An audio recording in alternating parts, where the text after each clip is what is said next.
ஆரம்பத்தில் அது இனிமையாகத்தான் தெரிந்தது. நான் விரும்பின வாலிபனோடு வாழுகிறேன், என் கண்கள் விரும்பினபடி, மாமிசம் விரும்பினபடி நல்ல வாழ்க்கை அமைந்தது என்று நான் எண்ணினாள்.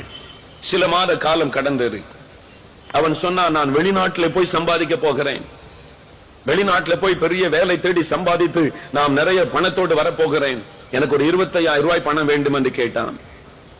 அவளுடைய பெற்றோரும் பாருங்கள், மகள் நிமித்தமாக தாங்கள் சேமித்து வைத்திருந்த 25,000 பணத்தை கொடுத்தார்கள். அதை எடுத்துக்கொண்டு வெளிநாட்டிற்கு போனான். வெளிநாட்டுக்கு போய் சேர்ந்து சில மாதம் கழித்து ஒரு கடிதம் வந்தது. அவன் சொன்னான், நான் வெளிநாட்டுக்கு வந்து சேர்ந்தேன், எனக்கு ஒரு நல்ல வேலை கிடைத்திருக்கிறது, நிறைய நான் சம்பாதிக்கிறேன். நீங்கள், தன் மனைவிக்கு கடிதம் எழுதியிருக்கிறான், நீ எனக்கு கொடுத்த 25,000 ரூபாய் பணத்துக்காக நன்றி. இன்னும் 2 மாதத்திற்குள் அந்த 25,000 ரூபாய் பணத்தை நான் திருப்பி அனுப்பி விடுகிறேன். அதன் பிறகு நீ உன் விருப்பப்படி வாழ்ந்து கொள், நான் என் விருப்பப்படி வாழ்ந்து கொள்கிறேன். அதோடு நம்முடைய வாழ்க்கை முடிந்தது என்று எழுதியிருந்தான். அவருடைய நிலைமை என்ன? அவள் கர்ப்பஸ்திரி, அவருடைய வயிற்றிலே குழந்தை சுமந்து கொண்டு நிற்கிறாள். இப்பொழுது தான் நம்பி வந்த அந்த மனிதன் வெளிநாட்டிலிருந்து கடிதம் எழுதி இருக்கிறான், இனிமேல் நீ யாரோ நான் யாரோ, நீ எப்படியும் வாழ்ந்து கொள், நான் என் விருப்பப்படி வாழப் போகிறேன். அவள் கண்ணீரோடு ஒரு கடிதம் எங்களுக்கு எழுதியிருந்தாள், பிரதர் எனக்காக ஜெபம் பண்ணுங்கள். என் வயிற்றிலே வளர்கிற குழந்தைக்கு தகப்பன் சொல்லுகிறான், இனிமேல் நான் உன்னை பார்ப்பதில்லை, என் எதிர்காலம் என்ன? அவன் திரும்பி வருவானா?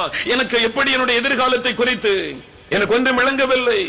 வேதனையோடு எழுதிவிட்டு ஒரு வார்த்தை கீழே எழுதியிருந்தாள், ஒரு மனிதனுடைய பாவம் அவனை தொடர்ந்து பிடிக்கும் என்ற வேத வசனத்தின் அர்த்தம் இப்பொழுதுதான் எனக்கு தெரிகிறது. அவள் எழுதியிருந்தாள், ஒரு மனிதனுடைய பாவம் அவனை தொடர்ந்து பிடிக்கும் என்ற வேத வசனத்தின் அர்த்தம் இப்பொழுதுதான் எனக்கு தெரிகிறது, அந்த நாட்களில் எனக்கு தெரியவில்லை. எனக்கு அன்பான சகோதரனே, உலகத்தின் சிற்றின்பங்கள், உலகத்தின் பாவங்கள் உன்னுடைய வாழ்க்கையில் கடந்து வரும் பொழுது ஆரம்பத்தில் இனிமையாகத்தான் தெரியும், ஆரம்பத்தில் மகிழ்ச்சியாகத்தான் தெரியும். அந்த பாவம் உன்னை தெருவிலே கொண்டு வந்து நிறுத்தும், அந்த பாவம் உன்னுடைய சமாதானத்தை கெடுத்துவிடும், உன்னுடைய நிம்மதியை குலைத்துவிடும். ஆகவேதான் வேதம் சொல்லுகிறது, துன்மார்க்கனுக்கு சமாதானம் இல்லை. எந்த பாவமாக இருந்தாலும் அந்த பாவம் ஒரு மனிதனை தொடரும், அவருடைய சமாதானத்தை அது கெடுத்துவிடும். ஆனால் எனக்கு அன்பானவர்களே, இன்னைக்கு ஏதோ ஒரு பாவத்தில் சிக்கொண்டு சமாதானத்தையும் இழந்து பாவத்தையும் விட முடியாமல் நீங்கள் வேதனையோடு இந்த இடத்தில் வந்திருக்கலாம். உங்களுக்கு ஒரு நற்செய்தியை சொல்கிறேன், இயேசு உங்களை மன்னிக்க ஆயத்தமாயிருக்கிறார். இயேசு உங்களுக்கு பாவத்தில் விடுதலை கொடுக்க ஆயத்தமாயிருக்கிறார். இயேசு உங்களுக்கு மெய் சமாதானத்தை கொடுக்க ஆயத்தமாயிருக்கிறார்.